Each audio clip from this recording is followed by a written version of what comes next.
Okay, can everybody please take their seats?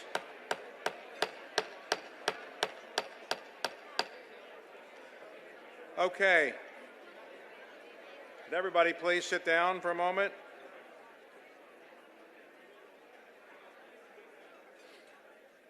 Okay, thank you. So welcome to our third signature event of our 34th season. We're very pleased today to have as our featured guest Marc Benioff, who's the founder, chairman, and co-CEO of Salesforce.com, and there he is. Okay, so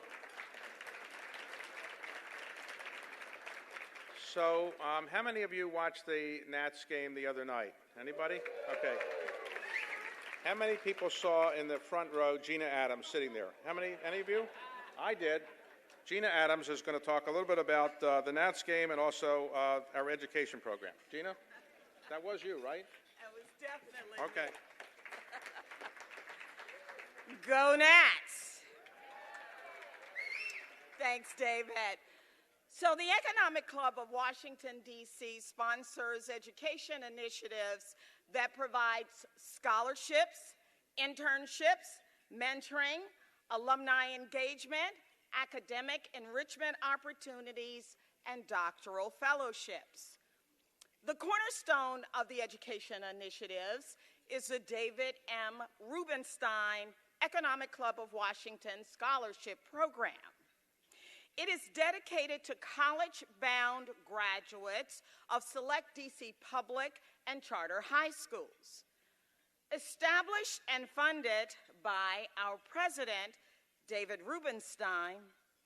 President David Rubenstein, that has a nice ring to it.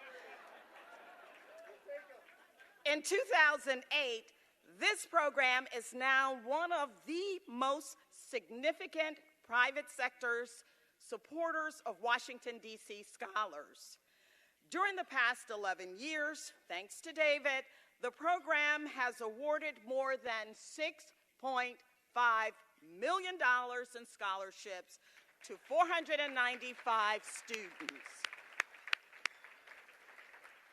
Currently, this annual scholarship provides $20,000 each over 4 years to approximately 50 scholars.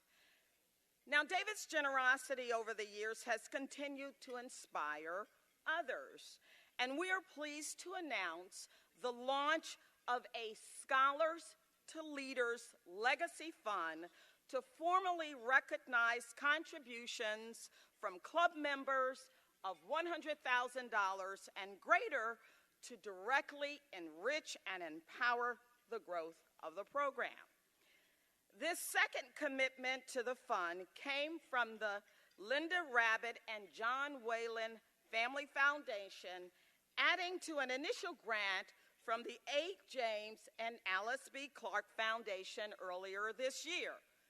This type of member support is a great way for businesses and individuals to invest in future professional leaders in the Washington, D.C. community. In fact, this past summer, 31 Economic Club scholars interned at member organizations and community nonprofits, gaining valuable work experience and critical skills to succeed and begin their careers.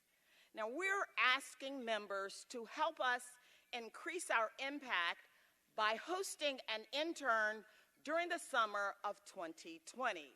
If you'd like to partner with the Economic Club to have one of our impressive scholars work at your company, please contact me or Mary. Finally, I'd like to personally thank the members of the club who participate on the education committee, who serve as mentors, and who are internship hosts for our scholars. Thank you very much. Back over to David. Okay. Thank you, Gina. So let me just acknowledge the presence of a few people here. His Excellency Bergdis Ellersdottir, the Ambassador of Ireland. Okay. And Congressman Tim Ryan from Ohio is here. Where is? And Congressman John Katko from New York. here is here. And let's see, I think Congresswoman Jan Schakowsky is here. Where is she? There she is. And His Excellency Mohammed Al-Shabani from Dubai is here. Thank you. And the former mayor of D.C., Adrian Fenty. Where is, there he is. Okay. Thank you. Let me acknowledge some of our sponsors. Our title sponsor, Bank of America, Larry DeRita, of Market President of Greater Washington area. Where is Larry? Here, thank you. Our event sponsors, Children's National Hospital, Citigroup, Fontiva, and Salesforce.com. Thank you all. In recognition of our emerging leaders, PwC, Terry McClements, and Siemens USA. Thank you for that support. Our corporate partners, Accenture, Marty Rogers is here. Where? Amazon Web Services, our Bernstein Private Wealth Management, Mary Ann Best is here. Thank you. The Boeing Company, Business Counsel, Marlene Colucci. Where is Marlene? She is, okay. Capital One, Chubb, FedEx, Gina Adams, I mentioned. Intuit, Chris Leahy is here. Thank you. Microsoft, Penn Fed Credit Union, U.S. Chamber of Commerce, Wilmington Trust Company, and the Carlyle Group. Okay. So thank you all for your support. And let me just bring you up to date on the schedules. We have an event next Monday, October the 28th, which is an unusual event because it's the person who will be interviewed is me. But it will be at the JW Marriott, and it's about a book that I've recently had coming out, and to talk about some other philanthropic things. And Carla Hayden will actually interview me here, and I hope you'll enjoy it. We have a pretty good turnout so far, so I hope you'll be able to come and learn something about American history and some other things, hopefully. So thank you all for those who have agreed to attend so far. Mark your calendar also for an upcoming executive conversation on November the 14th. We'll have a conversation with a leading figure from the administration on the economics matter. I think it'll be Larry Kudlow, if I got it right, and on the global economy in an age of populism, and that will be together with the Council on Foreign Relations at M&T Bank. And we have the members hosted dinners. We have, I think, 14 member hosted dinners scheduled. We have 280 of you who have already signed up. So if you're interested, please let Mary or others know. And we're going to start our interview with Marc Benioff in about 15 or 20 minutes or so. I think you'll really enjoy this conversation. Please continue your lunch. Thank you.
Okay, can I have your attention, 1, 2, please? 3, 4, 5, 6, 7, 8, 9, 10.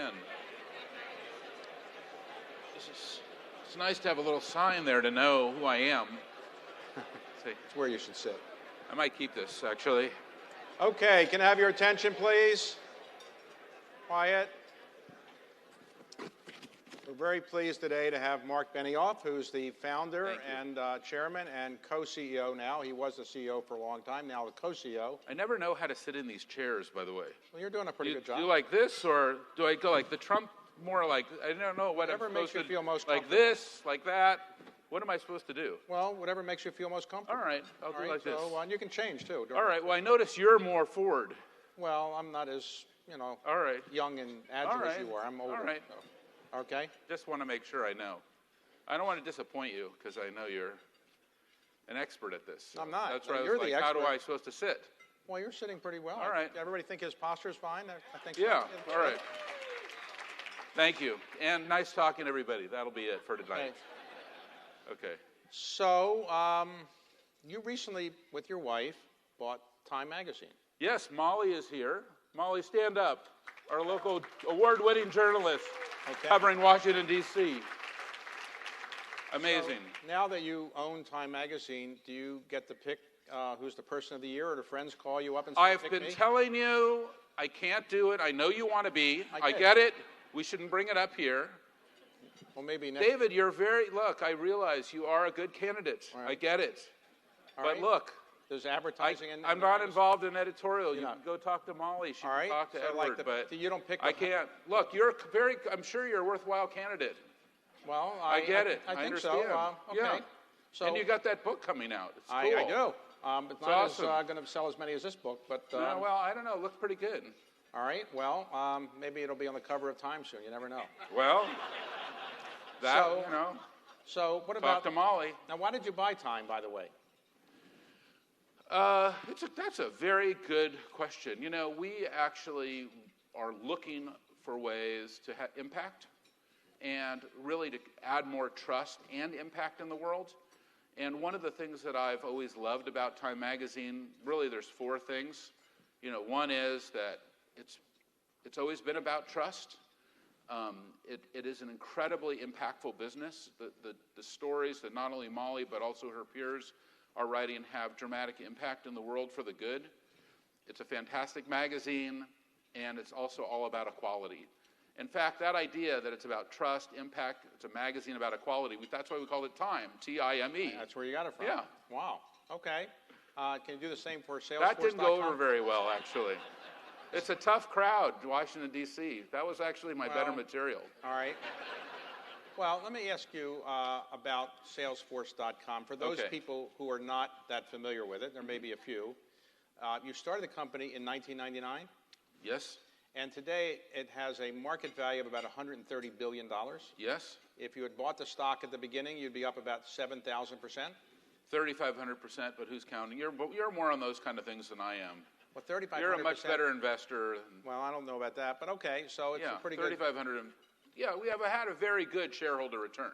I mean, we've had a very good shareholder return that since we went public in 2004, 3,500%. But the thing is, we've also had what we call a very good stakeholder return. So, we've also been able to give away $300 million. We've done 4 million hours of volunteerism. We have run 40,000 nonprofits for NGO on our service for free. We're a net zero company, fully renewable by 2025. So that's very important. Like whenever I'm thinking about what is our return for our shareholders, which have been very good, right? We also have a very good stakeholder return. In fact, it's one of the reasons that I wrote this book, Trailblazer. Well, let me ask you, for those who aren't knowledgeable about what Salesforce.com's main business is, what does it actually do? Well, Salesforce is a business software company. And actually, are there any customers here who run their business on Salesforce? Okay. Raise your hand. All right.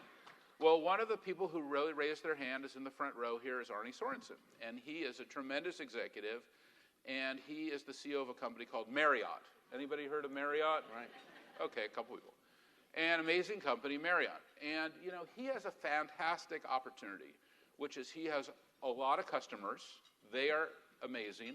And the whole question is, how can he come and bring and connect with his customers in a whole new way? How do we can bring companies and customers together? So, my vision or my dream for Marriott, if there was a dream, is that, when I go into my Marriott hotel room like I did last night, and I open the door, that I say, oh, hi Marriott, please set my temperature to actually a little warmer, like it's usually at 68, set it to 75, and can you call and order me some French onion soup, and also, can you put the TV on my favorite station?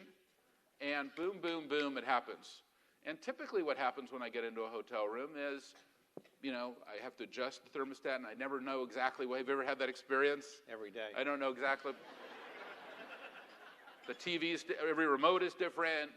I got to look through the menu, got to find the menu. It's in a drawer. I don't know where the drawer. But they know me really well because I'm traveling all over the world with Marriott. I know them so well. They knew when I landed. They have my travel itinerary. So I got a text on my phone. Oh, Marriott, thank you. Oh, do I want my sandwich waiting in my room? Yes. Oh, this is my digital key? Fantastic. So I get to the hotel. I have my key. I unlock the door. I get in there. They know me. On my way out, I get an email from them. Hope everything was okay. Here's the survey. Maybe I get an email from them a week later. It says, hope you had a good time. By the way, have you checked out our new place, in this fabulous location? And off I go. And what he's doing is connecting with me in a new way, having a great relationship with me, having a one-on-one. It's the new loyalty. They're one of the biggest loyalty points. And when we grew up, it was all about loyalty points, right? It's not about loyalty points anymore. Customer relations is all about having a one-on-one relationship. Another example is like Adidas. If you go to adidas.com and you buy some Adidas shoes, some Yeezys from, Kanye West, and you like the shoe, and then you get an email from Adidas, but the shoe comes and there's something wrong with it, and you have to call customer service and send it back. And all of those things, the sales, the service, the marketing, the email, the commerce is all 100% Salesforce on Adidas. So whether you're on Marriott or you're on Adidas or, even some great government agencies that we have here, like the Veterans Administration, it's really, about connecting with our customers in a new way. So for a non-technical person, which everybody would agree I am. Was that a too technical explanation? No, but for a non-technical person who might be here, as I understand it, your company really did two things in terms of its premise. Okay, good. One was it? What you've discussed, CRM, Customer Relations Management, and your point was that the most important thing in business is to make sure your customer's okay. Is that right? I think that's generally a good idea, yes. Okay. And second was, your novelty, as I understand it, was that you said, let's do this through the cloud. Yes. And when you started the company in 1999, people thought clouds were white things in the sky, and you kind of told people there's more to that. Is that right? Well, you're 100% right. There's really three things we said we were going to do when we started our business. One was, you're right, focus on the customer and say that every customer is going to go through a digital transformation, and these digital transformations are going to start and end with the customer, and they're all going to build these customer 360s. So number one, what we're going to do is we're going to build this cloud. Two, we're going to have a subscription model, so you're going to subscribe, not buy a license. So, we're going to have a deeper relationship with you. And that became a recurring revenue stream, and that was a whole different type of business model for software. And three, we said, we're going to put 1% of our equity, 1% of our profit, 1% of all of our employees' time into this 501c3 charity. It was very easy because we had no equity, we had no profit, we had no time, we had nobody. But it turned in, now we have 45,000 employees, 130 billion market cap. So we've been able to have that stakeholder impact. And so,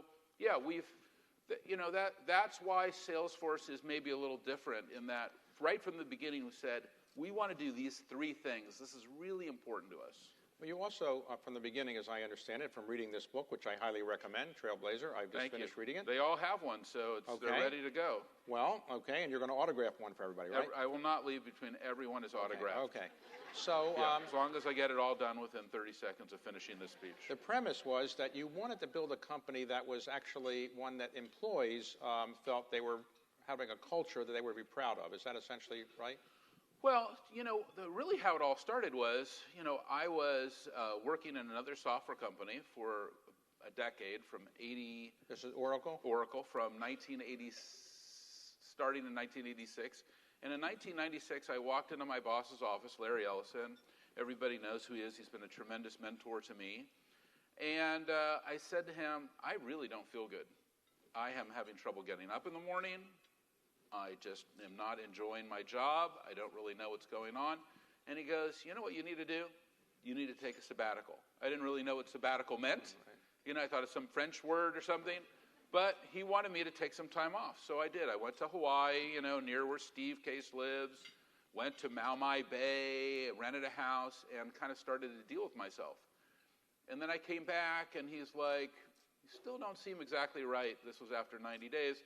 Take another 3 months off. So I said, fine. So I went to India. Right. So I went to India, kept the stock vesting, everything's fine. I went to India, and I was touring India with a friend of mine who had just quit working for George Soros and was going to start his own venture capital company called Telesoft Partners. His name is Arjun Gupta. And we're touring, we're going to every city in India, New Delhi and Bombay and Bangalore and Puttaparthi, and we end up in Trivandrum, which is the Kerala region. You ever been to Kerala? Not there. Okay, well, if you like a good masala dosa, this is where you go. And we're in the Kerala region, Right. in the backwaters of the Arabian Sea, and all of a sudden we're invited into this ashram, which is like a, it's, well, for, it's like a synagogue anyway. Right. Okay. So, just help bring you it. along. I got it. And the story, helping you come along All right, with I me. got it. But anyway, That's where they lost tribes so of we're in, Israel. I know, I'm helping you. Okay. And so we're in the ashram, and we're in kind of now, we're getting, it's getting a little deeper in there, back room, there's incense wafting away, we're talking to the guru. Now, in this part of India, all the gurus are women. And this woman is now lecturing us on spirituality and so forth, and all of a sudden, Arjun takes out his business plan. Goes, oh, well, let me tell you about what I'm going to do, Telesoft Partners. And he starts giving her, and she's like really interested. Wireless is coming, and we're going to connect the world, and mobile devices are coming. And this is, we're there. This is 1996. So then she is listening really clearly, and I'm like, I think she's going to invest. Okay? And then all of a sudden, she says this really powerful thing, which is, she's saying it to him, but she's looking right at me in my eyes. And she goes, in your quest to change the world, don't forget to do something for other people. And at that point, my life kind of went like from this to this. And what happened was I realized that when I was at Oracle, I was working on the software and writing the software and marketing the software and doing all of these things during the day, but I was working in schools, I was doing philanthropy, I was giving back, and I had this desire to give back, but I felt I was kind of two people. Business person, Mark over here, and spiritual, philanthropist, Mark over here. And all of a sudden I'm like, you know what? Why is that? I want to be one person. I am going to be the same Mark everywhere I am. And I want to be totally integrated. And that was a moment in time when I said, wow, when I start a company, I'm going to make sure that philanthropy and giving and generosity and these values are in the culture of the company from day one. And that was a very powerful moment. So then I went back to work, and I am feeling better. I actually ended up coming here, very near here to Philadelphia. There was something called the President Summit for America's Future that Ray Chambers had put on, with Colin Powell and the 5 living presidents having lectures on how businesses can be the greatest platform for change. And Colin Powell got up on stage, and he said, and he's been a huge mentor of mine, and he looked right out in the audience, and he didn't know who I was, and I was, this is 1997, so I am 33 years old, and it was as if he was looking right in my eyes, and he said, CEOs of America, in your quest to make money, don't forget to help other people. And he also talked about the importance of working on the Boys and Girls Clubs and safe places and all that. And I was like, wow, I'm kind of hearing the same message. And I actually kept hearing the same message. And it felt like we had created businesses that were too much Milton Friedmanism over here. The business of business of business is business is business. That it's just about money, it's just about shareholder return. And then over here, we weren't really measuring and managing and looking at our stakeholder return. And that's where all of a sudden I'm like, wow, I guess we could maybe do something. And when I went to business school, which was from 1982 to 1986 at the USC Marshall School, there were no classes on that. We took very basic classes, accounting, marketing, organizational behavior. So I'm like, whoa, this could be something that would make me really motivated to be in business. And then when I started the company, which was March 8th of 1999, I rented the apartment next door to me in San Francisco, hired a few people, moved in, and I said to all of them, at that moment, we're going to do these three things. And one of them was to make sure that we made a business that we felt great at being there every single day. Okay, that's pretty impressive. So did you think when you started it, Thank you, David. Did you ever think when you started it that it would get anywhere? I mean, you were starting in an apartment. Did you have a lot of capital? Where'd you get your capital from? I thought we'd go right to 130 billion in market cap. No, you don't really know what is going to happen. And we have a lot of amazing executives and entrepreneurs in this room. I mean, some that I'm looking at right here. You don't really know what is going to happen. I mean, I remember the day very well. I wrote down a bunch of notes that, one of my co-founders kept. And we had a vision for the end of software. We had a vision for CRM that I kind of articulated. We had a vision for the 1-1-1 model. We wrote all of those things down. It certainly helps when you write things down. Like, I wrote down the following things. What do I really want? What was my outcome? I wrote down what's really important to me. What are our values? And prioritize them. And trust was our highest value. It was trust and customer success and innovation and equality and giving back. Those were going to be our values in those orders. And then I looked at how am I going to operationalize those values. So I said, how do I get trust? And I wrote down the three things to get trust. I said, now how am I going to get customer success? And I wrote down those three things. How am I going to get innovation? And I wrote down those three things. And how am I going to get equality? And we wrote down those things. And then I was like, well, what's going to prevent me from having this? Like, what are my big obstacles, terrible things that are going to happen to us? So I was like, well, what's going to prevent us from having trust? And there were nightmare things. What's going to prevent us from having customer success? What's going to prevent us from having, innovation? And what's going to prevent us from having equality? And then finally, I did Deming. So if you remember, Deming in World War II did basically measurements. So it's the same thing. I said, how will I know that I have trust? What are the measurements? Right. How will I know that I have customer success? What are the measurements? How do I know I'm going to have innovation and equality?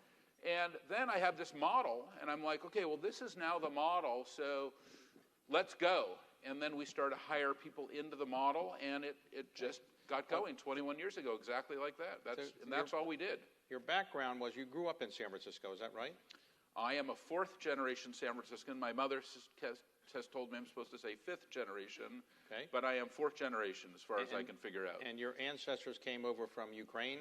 They were part of my family, came from, I'm not part of this, I just want to say right now. No Ukrainian connections? I know where I am, not. Okay. No, all right, seriously. Yes, my great-grandfather came from Kiev, okay. In the late 1800s, and he had 7 kids. Some he brought with him, some he had here in the United States.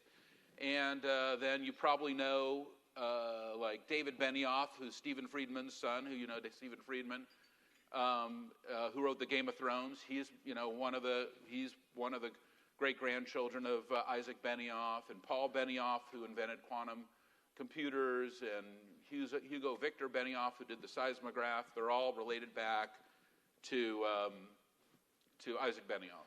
Okay, so you went to high school. Were you an athlete? Were you a star student? I was into computers. Okay. What happened is my dad was a small businessman, and his family had a business in San Francisco, clothing stores, and he had a major disagreement and falling out with his family and ended up partnering with someone in the South Bay.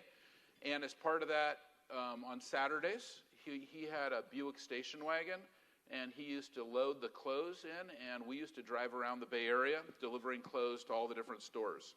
And I'd have to do the repricing, remarketing, take the clothes out, take the thing off, move them around, talk to all the employees.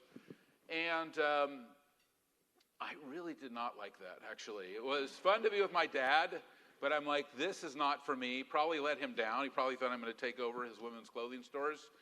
And all of a sudden, I found computers. I was in Radio Shack in 1979. I found, probably he was there next to me, the TRS-A Model 1. And I went and talked to my grandmother, and I said, I'd really like to buy one of these. And she's like, well, how much is it? I'm like, it's like $400. She's like, I'll give you $200 if you can make $200. So I got a job at Kern's Jewelry Store across the street, and after school in high school, I was cleaning the jewelry cases. I got fired. I did a terrible job, but I did make the $200. Okay. I got the computer from her. I learned how to program, and when I was basically 15 years old, I wrote my first piece of software, How to Juggle, and sold it to a software company in Santa Barbara called C-Load Magazine, and I was in business. And that's when I went, whoa, I don't have to work in the clothing stores. Right. This is amazing. When I was 16, my birthday present from my grandmother was she gave me her 1970 Oldsmobile Cutlass 4-door, and she repainted it, and it was totally great. And what let me do was I could drive to Morgan Hill to a software company where I got a deal with them to write software for them. And I wrote a bunch of software for them and then for another software company called Epix. And by the time I got to college, I had written 10 software titles. And I was making maybe $1,500 a month, which for in high school, it's really good. So then I'm like, this is amazing. And then something crazy happened to me, which is I'm in college at USC, I'm writing my software, whatever, and the Super Bowl comes on in 1984, and I'm enjoying the Super Bowl, and there's this crazy ad that 1984 won't be like 1984, and this Apple. And I had used Apples, but I was never really that into the Apple. In fact, a friend of mine, I was kind of running my Apple programming division, and I did Atari. And I'm like, maybe I'm going to have to do this Macintosh. So I bought the Macintosh computer and set it up just like they did. As a software developer, actually ended up having to, make a big financial commitment, and it didn't work. And I called them and talked to the head of evangelism at Apple. His name was Guy Kawasaki. It's turned into a famous person. And I said, I'm 19 years old. I just put all my life savings into your computer to write software, and it doesn't work. So why don't you explain to me why that is? This was in May of 1984 at that point. And he's like, why don't you come to work here this summer and help us fix it because we're having some problems. Okay. And I was like, what was that? And he's like, we're going to hire you as an intern into Apple. And I'm like, okay. Where are you? Well, he's in Cupertino, like it's a 15-minute drive. It's actually right next to my father's store. Okay. So I go there, I show up for work. There's a motorcycle in the lobby. There's a pirate flag on the roof. There are people running around frenetically. They show me a cube. There's a refrigerator full of Adwala juices. Steve Jobs is running around. I'm like, this is really cool. And then I sit down and I'm like, whoa, none of this actually works. So I'm like working on some things. I go, wow, I don't know how to get this to work. This is actually, I'm now writing in what we call 68,000 assembly language, which is I'm not doing BASIC, I'm doing very deep machine language code on the metal of the computer, and it is not working, and I do not have a computer science degree. I am a business guy. I'm in business school, self-taught in high school. So I go to this executive named Steve Capps, who's very highly regarded, and I'm saying, I can't figure out how to make this work. He's like, oh, you just forgot this one thing. And I'm like, well, thank you. And then I went back to my cube, and all of a sudden I got my games running and my example code, and I ended up starting being able to teach others how to work on this Macintosh. And then what happened was my phone rang, and I said, hello? And I said, yes. This is Henry Singleton. I'm the chairman of Teledyne. I said, okay. And I've got your sample code, okay? I'm on the board of Apple, actually, so you need to pay attention to what I'm saying. All right, I'm paying attention now. You need to help me get this running. I'm writing a chess program. And I'm like, okay, whatever. And then he starts saying, well, what are you doing there exactly? I'm like, I'm an intern. I don't really know what I'm doing. And I go to USC. He's like, you go to USC? I live in Bel Air. Come over and see me, And so then I went down there. I got very inspired, and he really inspired me about building a big business. And that was like a real awakening for me, that here was this kind of mogul. Henry Singleton had built this. You probably knew him or met him. I mean, and I'm not trying to classify you, actually, in any way. But, you know, he was amazing. And I all of a sudden got a Business Week cover, and it's like, he was on it, and it was like, a strategy linked to cash flow is failing. And, whoa, Henry Singleton. And I'm like, wow, this is like big. He's like on the Forbes 400 list. And I'm like, really learned a lot from him. And then I kind of got back up in college again, and then getting ready for my internship for my senior year, and I decided I had to stay in LA because I had missed some classes, and I was doing some work, but I still worked at Apple in Los Angeles for a group called PCMA. And during that time, Steve Jobs got fired. That was very traumatic for me. I went down to a sales conference in San Diego, and the CEO of Apple, John Sculley, was on stage crying. Another guy who was a huge leader there, Bill Campbell's very famous in my industry, got up on stage, was hugging each other. And I'm like, wow, this is really powerful. What's going on? And it started to influence how I thought about business. And then as I got ready to leave USC, I went to my manager and said, well, what do you think I should do with my career? And he said, you shouldn't stay here. You should go to work for Oracle. It just went public, and my friend is running sales, and you should go learn how to sell. And then I'm like, are you sure? And he's like, yeah. And then I went back to college, and I'm at USC, and I'm finishing up my entrepreneurship program. And one of my main teachers, Dick Busker, came up to me and said, you need to leave this software business thing. And I had written this business plan on online networks and some things like, you know, and this was the time, 1986, when you could see online networks were really going to happen. It's like, no, you don't have it. So, you need to go work on your skills. But did you meet Steve Jobs, have any relationship with him? I did. I met Steve Jobs, and then Steve Jobs ended up having a huge impact on my life, especially when I started Salesforce. It was a very, very meaningful and powerful relationship, and I wouldn't be the person I am, and Salesforce would not be the company it is without Steve Jobs. Now, when Salesforce was started, you started a system of having people develop applications, apps, and you had the name of the App Store. And then can you tell how that evolved? Well, this was a really weird situation. So in 2001, Salesforce was like 18 months old or something, and I got an invitation to fund something called College Track was starting, which was being put together by Steve Jobs' wife, Lorraine Paljobs. And it looked really great, helping kids get into college, and they were going to have a movie night featuring a Pixar movie, and we could sponsor it for some small amount of money as Salesforce. And I'm like, well, this is going to be great for us to have this exposure, and we were doing other things. So I said, great. And so we ended up doing it, and then there was a dinner afterwards, and I was like, oh, this is going to be some incredible, huge dinner. And I go to the dinner, and I'm at the restaurant called Evia in Palo Alto, and I walk in, and you know, it's just a normal restaurant. And then Steve walks in, Lorraine walks in, and then another friend of mine actually walks in, Dean Ornish, who's an alternative medicine doctor, and then one other person walks in. And I'm like, well, what's happening? And they're, we're having dinner. You're joining us, right? And I guess, and I had my girlfriend at the time, who's now my wife, with me. And I'm like, well, I guess I am. And Lorraine had forgotten to make a reservation. And it was packed.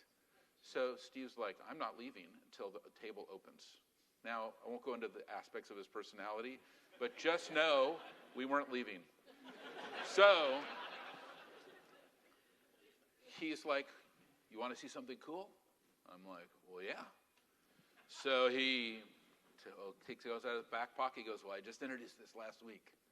It's the iPod. And he had an iPod, and I'm like, well, that's pretty cool. And he's like, yeah, I got 1,000 songs in my pocket. What do you think about that? I'm like, well, I like it.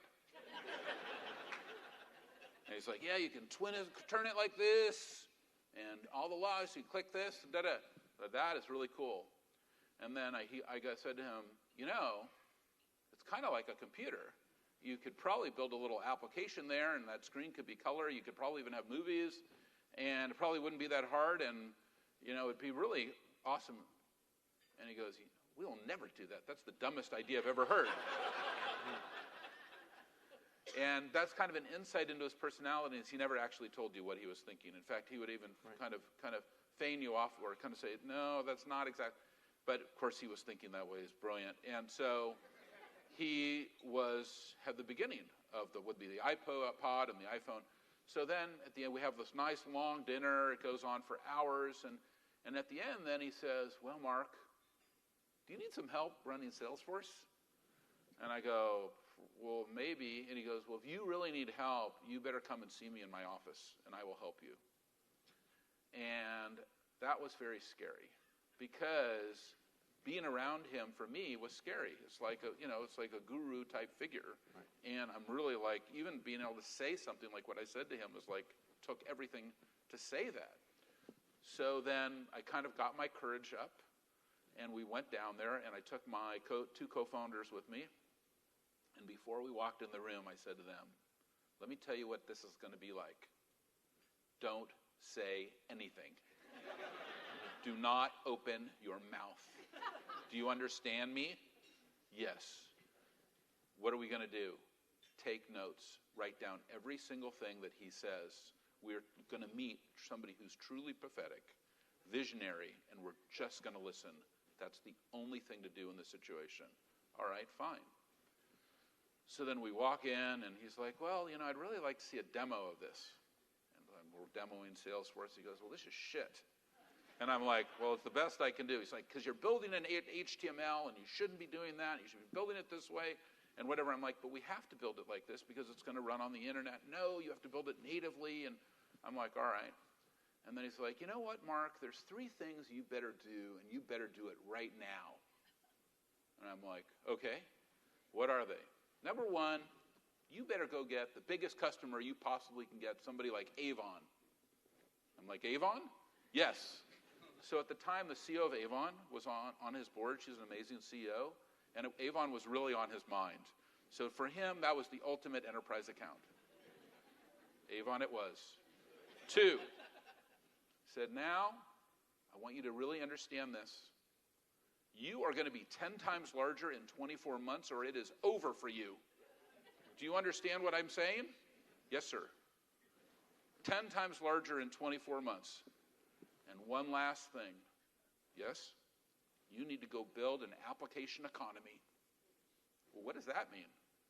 I don't know, but you better go figure it out. And I said, thank you very much. And we walked out of the building and got in our car and drove home, and my co-founders' mouths were open. We were all like, it was like being in that ashram. It was that type of experience, because we had been with the guru. And I took the notes, all the notes back, we all did, and I read them every day for maybe 18 months. And I could not figure out the first 2 are easy. I could not figure it out. Then I kind of had a dream where I saw that we could have in our application a marketplace where other developers could maybe build on our platform and then insert things in it, and then we could, have a catalog of things. And I'm like, this is like an app store. And I called up our lawyer at the time, and I registered the trademark App Store. I bought appstore.com, and we built it. We released it in 2005, 3 years before even the iPhone really kind of got going with everything in the store and all that. And then what happened is we got a call. Steve Jobs wants us to come down for a major announcement on the Apple campus. Now, all my employees know this story, and we didn't end up choosing App Store as our name, because when we tested it in focus groups, all the customers said, this is not an app store. You've built an app exchange. So you should call it an app exchange, because you're exchanging apps. Fine. So we called it App Exchange. So if you go to appexchange.com, you'll see what we built. So then we are down there, and we're in this big Apple auditorium, and it's a big production, and the videos are going, and Steve walks out in his jeans and the black T-shirt and the whole thing. And he says, ladies and gentlemen, I'm here to announce my greatest invention of all time, App Store. And my employees who are sitting around me, you could hear them have an audible gasp. They were like, it was like a moment, and time stopped. And then the production went on, and at the end, the whole auditorium emptied out, and Steve was down at the stage at the bottom. And the whole room was empty, and Steve was down there, and I walked down there, and I said, great to see you, and thanks for inviting me. Great to see you. Did you like it? Yes. I said, I'm going to give you a gift. He goes, well, what gift can you give me?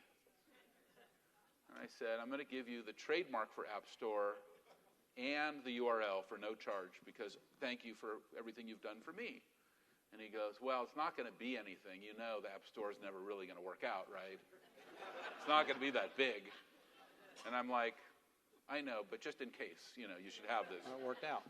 And that was a very powerful story. Like, it was it gave me closure on that thing where I really realized, like, working with somebody like a Steve Jobs, that's very much the process. Like, it's a kind of a continual epiphany. Recently, you've been very involved in things other than running Salesforce.com. Salesforce.com has done very, very well. Companies' market cap is quite high, as we've mentioned, and so forth. But you've been a leader in certain issues. For example, when Indiana decided to change its laws relating to lesbians, bisexuals, gays, and so forth, we call this LGBTQ. Right. Yeah. I know. All right. And you did something about that. What did you do, and why were you so concerned about it?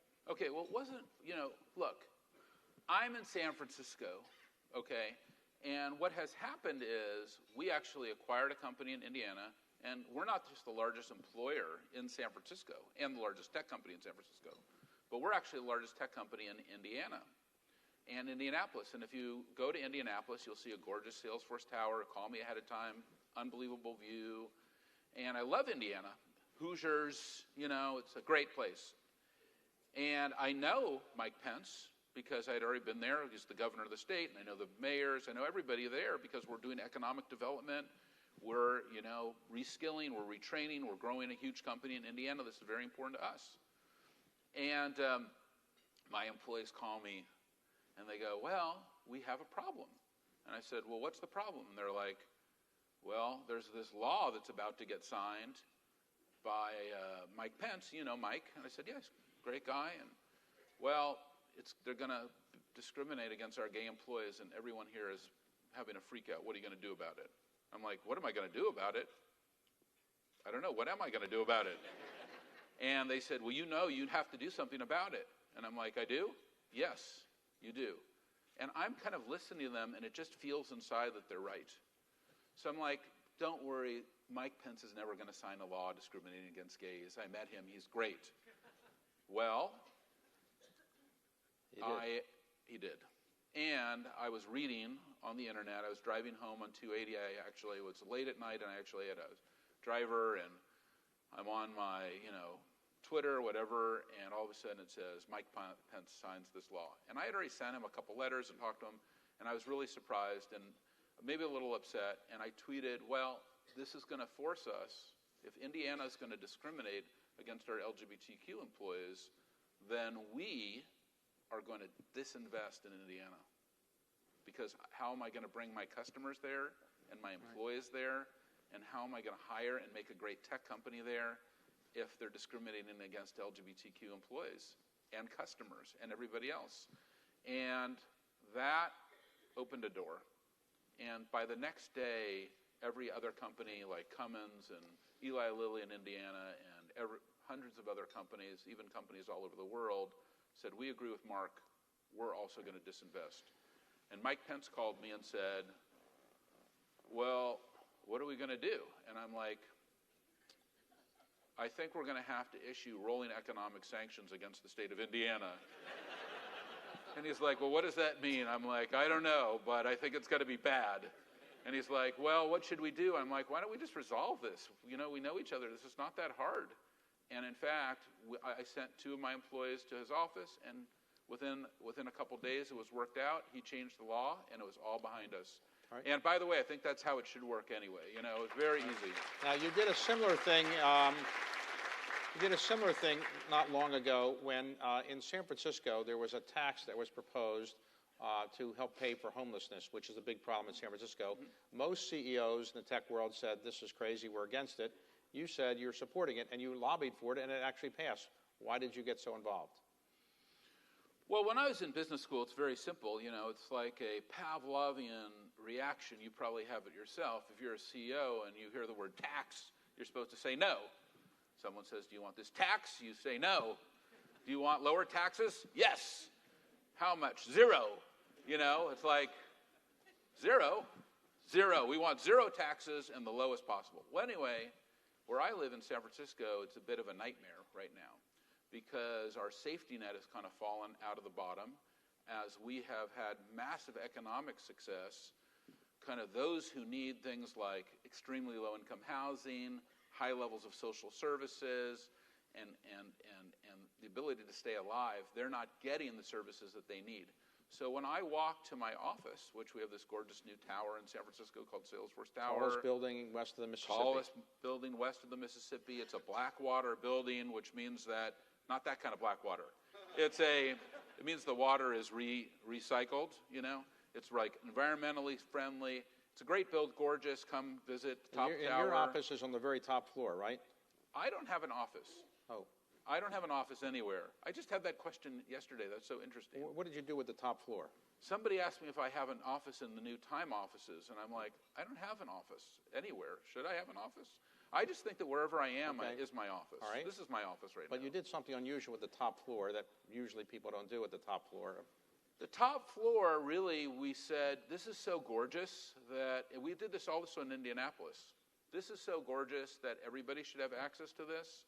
And we're going to work here during the day, but at night, nonprofits and NGOs can use this for free. They all need amazing event space, and they never can get it, especially in San Francisco, even in Indianapolis. And so we've been able to give back at scale in millions and millions of dollars because they just come and use our facilities when we're not using them. And that just seems so easy, so we call it the Ohana floor. Ohana is the Hawaiian word, Steve will tell you, for family. So they come to the Ohana floor. That means that it's a community service. We're giving back. Of course, during the day, we need it for meetings and so forth. But at night, you know, they can have it in on the weekends and so forth. Now, in the tech world, you're a little different than some tech CEOs. You're a little more outgoing, I think you would say. Oh, we didn't finish our Prop C story. Okay, well, I've finished. Yeah, so I'm on my way to this gorgeous building. All right. And, you know, when I'm walking there and I'm looking into the eyes and hearts of all these homeless people, I feel really bad. You know, like very like, what are we going to do? I'm not the mayor of the city or anything, but like, what are we going to do to help these people? So we've been working for years to do homeless services and private philanthropy, and some have been very successful. We've been able to move hundreds of families off the streets, especially mother-led families, where we figured out a program called, you know, Heading Home, where these families basically get scholarships where they can get a place to live and they get services to get back in society. And hundreds of families have moved off the streets. But we have 8,000 homeless people on the streets in San Francisco. So I can see we need a lot more money. And so all of a sudden, a group of people who are the top homeless advocates and most brilliant people in homelessness, including the University of California, San Francisco, and scientists, medical doctors, come up with something called Prop C. And that is to direct a certain amount of money to the homeless. But it is a tax on business, 0.5% of revenue, but only for the top 50 companies. And the top 3 you may have heard of, Salesforce, Facebook, and Google. We can afford it. So all of a sudden I'm like, you know what, this probably makes sense. It's probably about $10 million a year for us, but it's going to be a negative factor on our business if this gets worse. So I just said, let's support it. And when I did that, that was like hearsay, that people could not believe that a CEO would support a tax. And in fact, some CEOs of other tech companies got really upset with me, very upset with me. And it became a kind of a nightmare for me, where all of a sudden I got on the front page of the New York Times, where it's Benioff versus this CEO and so forth. And I'm like, this is a very small amount of money. And we are making billions, like you mentioned, 130 billion. We can take a tiny amount and help clean up our city. This is what we're doing in business. We can have a great shareholder return and we can have a great stakeholder return. We can do both. We have a lot of economic power. We have a lot of resources in our company.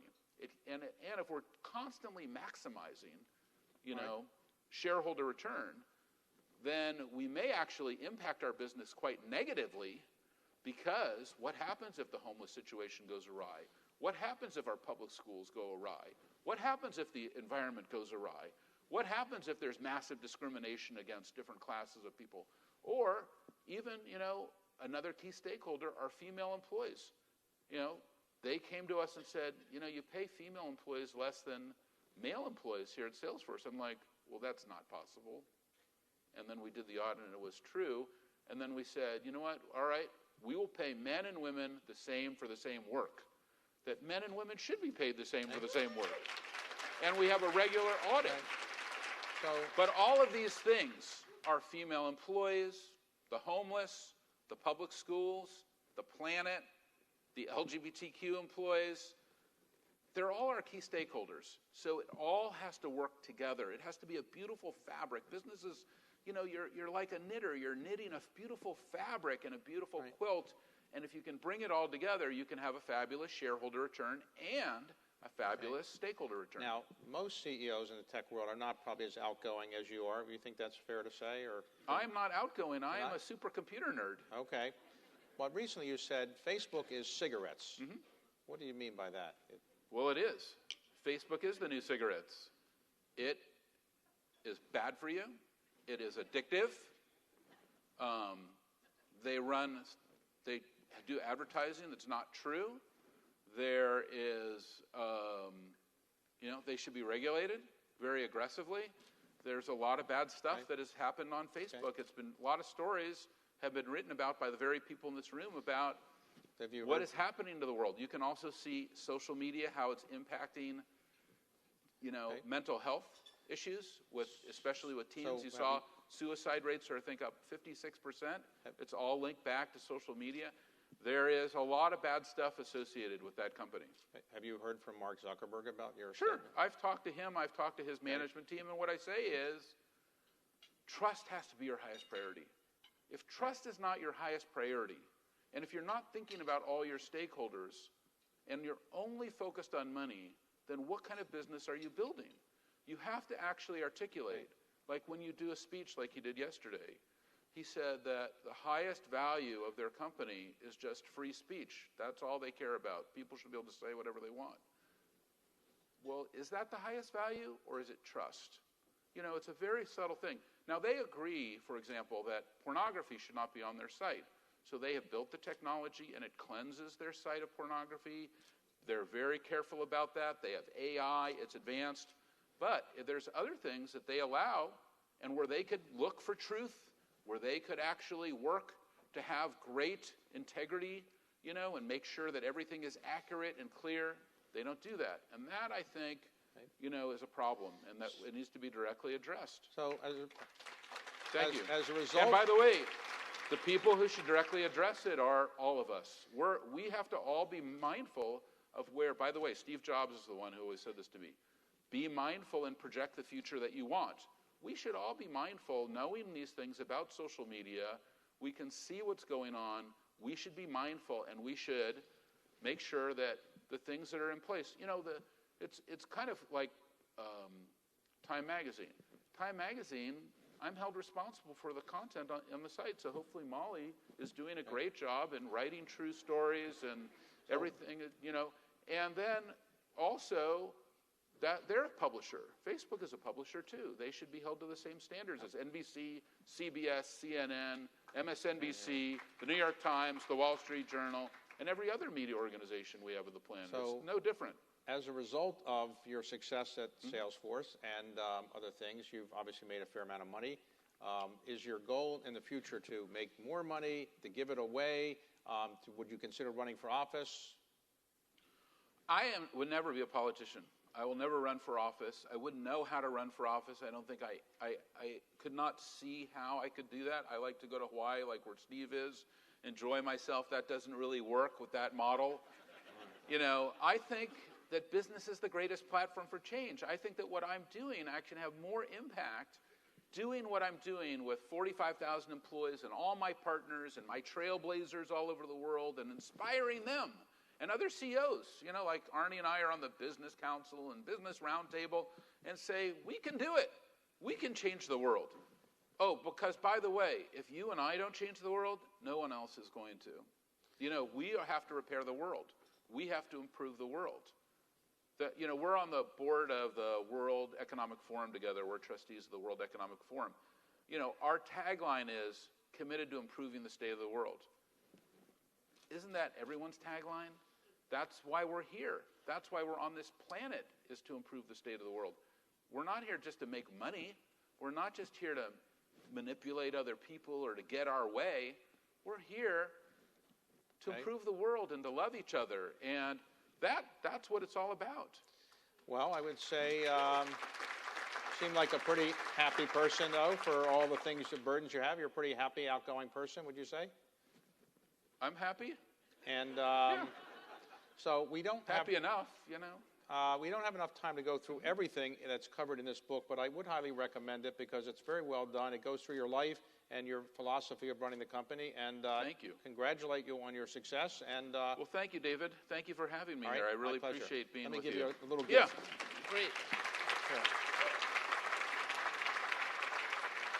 This is a Oh, great. Thank you. Courier Knives of Washington, D.C. Okay? Thanks a lot. We'll send it to you. Thank you very much. Thank you.